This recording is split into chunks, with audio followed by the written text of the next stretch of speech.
ابو حورا صادق وہ کہتے ہیں کہ میں نے حسن بن علی رضی اللہ عنہ سے پوچھا آپ کو نبی صلی اللہ علیہ وسلم کی کچھ باتیں یاد ہیں؟ انہوں نے فرمایا ایک مرتبہ آپ مجھے اس کمرے میں لے گئے جہاں صدقے کا مال پڑا ہوتا تھا. یعنی اس زمانے میں کوئی باقاعدہ حکومت، اس کا نظام، کوئی بینک، کوئی ادارے یہ تو نہیں تھے. مسجد تھی، اسی میں سارا نظم ریاست کا چل رہا تھا، اور وہیں کچھ کمرے تھے کہ جن میں بیت المال قائم تھا. یعنی وہاں پر جو کچھ بھی صدقات، زکوٰۃ یا جو کچھ موصول ہوتا تھا وہ وہاں ڈھیر کر دیا جاتا تھا. وہ زمانہ بھی ہم جانتے ہیں کہ ایسا تھا کہ جس میں زیادہ تر اجناس مال ہی ہوتا تھا. اس طرح سونا چاندی کے ڈھیر تو نہیں تھے، لیکن جو کچھ بھی آتا تھا زکوٰۃ کی مد میں یا خمس کی مد میں یا دوسری مدات میں، وہ سب وہاں ڈھیر ہو جاتا تھا. تو یہ کہتے ہیں کہ رسول اللہ جس طریقے سے آپ بچے کو ساتھ لے جاتے ہیں کسی موقع پر، تو اس کمرے میں لے گئے کہ جہاں صدقے کا مال پڑا ہوا تھا. یہ صدقے سے کوئی غلط فہمی نہ ہو، یعنی زکوٰۃ کو بھی صدقہ ہی کہا جاتا ہے. یہ ہمارے ہاں اصطلاحات الگ الگ ہو گئی ہیں. وہ یا بیت المال جہاں تھا وہاں لے گئے. مجھے اتنا یاد ہے، اب یہ بچے تھے چونکہ، تو مجھے اتنا یاد ہے کہ میں نے صدقے کی ایک کھجور وہاں سے اٹھا کر اپنے منہ میں ڈال لی. یعنی جو مال جہاں پڑا ہوا تھا تو وہاں کوئی ایک کھجور، جیسے بچے عام طور پر کر ڈالتے ہیں تجاوز، نبی صلی اللہ علیہ وسلم نے اس پر لگے ہوئے تھوک سمیت اسے باہر نکالا اور پھینک دیا دوسری کھجور میں. یعنی اس کی اجازت نہیں مجھے دی.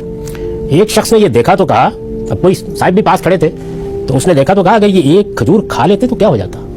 کہا کہ آخر ایک چھوٹی سا کھجور کا دانہ ہی ہے نا، کیا ہو جاتا؟ نبی صلی اللہ علیہ وسلم نے فرمایا ہم صدقے کا مال نہیں کھاتے. اب ان میں سے ایک ایک چیز کو الگ الگ سمجھ لینا چاہیے. پہلی چیز یہ ہے کہ یہ ایک غلط فہمی پیدا ہو گئی کہ رسول اللہ صلی اللہ علیہ وسلم کے گھر والوں کے لیے یہ مال حرام قرار دیا گیا تھا. یعنی کوئی زکوٰۃ اگر کوئی غریب آدمی ہو تو اس کو نہ دے. تو اس میں کچھ تفصیل ہے. یہ بات اس طرح نہیں ہے جس طرح کہ عام طور پر سمجھی جاتی ہے.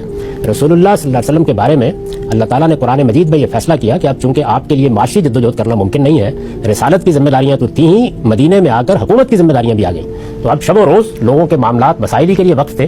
تو اس میں جو اس زمانے میں فتوحات ہو رہی تھیں اس میں ایک حصہ آپ کے اور آپ کے خاندان والوں کے لیے مقرر کر دیا گیا.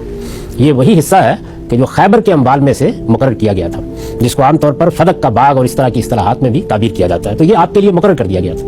جب یہ مقرر کر دیا گیا تو آپ نے فرمایا کہ اب جب ہمارا اور ہمارے خاندان کا حصہ ان اموال میں مقرر ہو گیا ہے تو لوگوں کا مال اب ہمارے لیے حرام ہے. یعنی اب ہمارے لیے چونکہ ایک حصہ مقرر ہے تو کوئی شخص میرے خاندان میں سے اب زکوٰۃ کا مال کسی سے نہیں لے گا. یہ گویا اس بندوبست کے بعد رسالت مآب صلی اللہ علیہ وسلم کا اعلان تھا. ایک پہلو. دوسرا پہلو یہ کہ جو مال آپ کی تحویل میں آتا تھا وہ زکوٰۃ کا مال ہے یا دوسرا مال ہے جو ظاہر ہے کہ مسلمانوں کے حکمران کی حیثیت سے آپ کی حفاظت میں ہوتا تھا، وہی مسجد نبی کے پاس گھروں کے قریبی حجرے تھے وہاں تھا، تو اس کی حفاظت کس درجے میں ہوتی تھی، یعنی اس امانت میں کہیں کوئی خیانت نہ ہو جائے، یہ دوسرا پہلو تھا. تو یہ دونوں چیزیں ملحوظ رکھنی چاہیے. یہاں پر جو آپ نے سختی برتی ہے سیدنا حسن پر، یعنی ایک بچے پر، اس کی وجہ یہ ہے کہ ایسا نہ ہو کہ یہ ایک کھجور آج اٹھائی گئی ہے اور کل مسلمانوں کے مال کو لوگ پیمانے بھر بھر کے کھانا شروع کر دیں.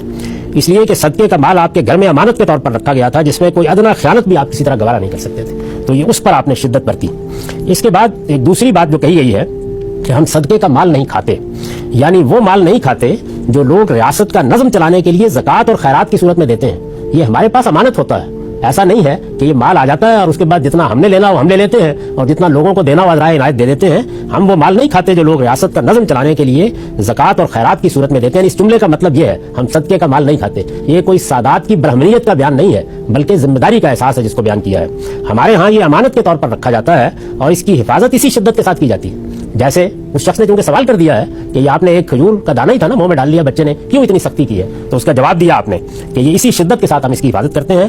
چنانچہ اس میں سے ایک کھجور کا لے لینا بھی نہ میں اپنے لیے جائز سمجھتا ہوں نہ اپنے گھر والوں کے لیے.